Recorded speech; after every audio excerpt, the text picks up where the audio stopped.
1831 సంవత్సరంలో జన్మించినటువంటి సావిత్రిబాయి పూలే గారి దాదాపు 200 సంవత్సరాలు కావస్తున్నది ఆ తల్లి జన్మించి. 50-60 సంవత్సరాల క్రితం భారతదేశాన్ని చూసినా, తెలంగాణ ప్రాంతాన్ని చూసినా అడుగడుగున అసమానతలు, వివక్ష, అణచివేత కొనసాగినటువంటి రోజులను మనం చూసినాం. మరి 50-60 సంవత్సరాల క్రితమే అటువంటి దుస్థితిలో మాతరం వాళ్ళం ఉంటే 200 సంవత్సరాల క్రితం భారతదేశంలో ఉన్నటువంటి సమాజం ఎటువంటి స్థితిగతుల్లో ఉన్నది అనేటువంటి విషయాన్ని ఊహించడం కూడా కష్టంగా ఉంటుంది. ఒకవైపు సామ్రాజ్యవాదులు భారతదేశాన్ని పట్టి పీడిస్తున్నటువంటి తరం, మరొక వైపు రాజులు, మహారాజులు, భూస్వాములు, ఆధిపత్య కులాల వారు అనేక రకాలైనటువంటి అణచివేతలు భారత సమాజం మీద కొనసాగుతున్నటువంటి కాలంలో ఈ దేశం బాగుపడాలి అనంటే ఇక్కడ బలమైనటువంటి సంస్కరణలకు పునాది కావాలి అనేటువంటి ఆలోచనతో జ్యోతిబా పూలే గారు స్వయంగా మార్పు ఏదైనా ముందు మన ఇంటి నుంచెల్లే మొదలు కావాలనేటువంటి ఆలోచనతో తన సతీమణి అయినటువంటి సావిత్రిబాయి పూలే గారికి అక్షరాభ్యాసం చేస్తే ఆ తల్లి ఆ రోజున్నటువంటి మహిళా లోకాన్ని చైతన్యపరచడం ద్వారా మాత్రమే ఏ దేశంలో కానీ ఏ సమాజంలో కానీ సగభాగంగా ఉన్నటువంటి మహిళలు అన్ని రంగాల్లో రాణించినప్పుడు ఆ దేశం అన్ని విధాలుగా అభివృద్ధి చెందుతుంది అనేటువంటి ఆలోచనతో అనేక వర్గాల నుండి తీవ్ర ప్రతిఘటన ఎదిరించి అవమానాలను సహించి జాతిని సంస్కరించేటువంటి మహా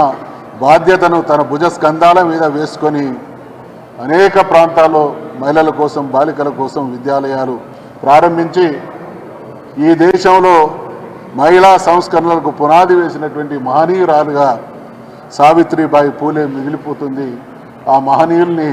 మనం స్మరించుకోవడం కాదు, ఆరాధించడం, వాళ్ళు చూపించినటువంటి మార్గంలో ఎంతో కొంత మనం ఆచరించడమే అటువంటి వారిని స్మరించుకునేటువంటి ఘనమైనటువంటి నివాళి అవుతుంది అనేటువంటి విషయాన్ని ఈ సందర్భంగా నేను గుర్తు చేస్తా ఉన్నా. ఆ ఆలోచన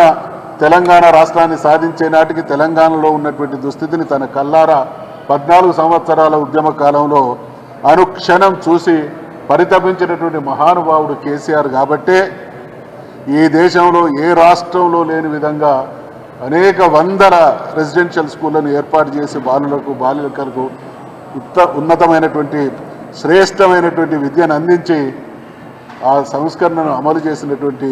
మరో సంస్కరణవాది కేసీఆర్ అనేటువంటి విషయాన్ని ఈ సందర్భంగా గుర్తు చేస్తూ ఉన్నాం. ఈ సందర్భంగా భారత ప్రభుత్వానికి నేను విజ్ఞప్తి చేస్తూ ఉన్నాను, చరిత్ర సృష్టించి సంస్కరణలతో ఈ దేశ భవితవ్యానికి బంగారు బాటలు వేసినటువంటి ఆ జంటగా మొదటి భారతరత్న పొందినటువంటి జంటగా ఆ కుటుంబం వారికి ఆ గౌరవం దక్కాలని, అందుకనే ఈ వేదిక నుండి మేము డిమాండ్ చేస్తూ ఉన్నాం, విజ్ఞప్తి చేస్తూ ఉన్నాం కేంద్ర ప్రభుత్వానికి, సావిత్రిబాయి పూలే, జ్యోతిబా పూలే జంటకు భారతరత్న పురస్కారాన్ని ప్రదానం చేసి వారిని మనం తరతరాలుగా భారత జాతి ఉన్నంత వరకు కూడా వాళ్ళని స్మరించుకునే విధమైనటువంటి గౌరవం వారికి దక్కాలనేటువంటి విషయాన్ని డిమాండ్ చేస్తూ, విజ్ఞప్తి చేస్తూ, మనమందరం కూడా మహనీయులను స్మరించడం అంటే దండం పెట్టి దండలేసి అంతటితో కార్యక్రమాన్ని ముగించడం కాదు. 100 సంవత్సరాల క్రితమే ప్రతికూలతలు ఉన్నటువంటి రోజుల్లోనే అంత త్యాగానికి తెగించి ముందుకొచ్చి మన జీవితాల్లో వెలుగు నింపేటువంటి ప్రయత్నం వారు చేసింది కాబట్టి వారిని ఆదర్శంగా తీసుకోవడం అంటే వారి సంస్కరణలు మనం కూడా పుణికిపుచ్చుకొని అమలు చేయడమే అవుతుంది. కాబట్టి మనమందరం కూడా రాబోయే తరాల భవిష్యత్తు రీత్యా ఏం చేస్తే ఈ జాతికి, మన ప్రజలకు, మన చుట్టూ ఉన్నటువంటి సమాజానికి మంచి జరుగుతుందో ఆ దిశగా మనం కూడా పునరంకితం కావలసినటువంటి గొప్ప దినం ఈ దినం అనేటువంటి విషయాన్ని మరొక్కసారి మనవి చేస్తూ, ఏ లోకంలో ఉన్న ఆ జంట సావిత్రిబాయి పూలే,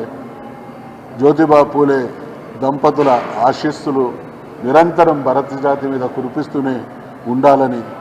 మరి ఆ దేవుణ్ణి ప్రార్థిస్తూ సెలవు.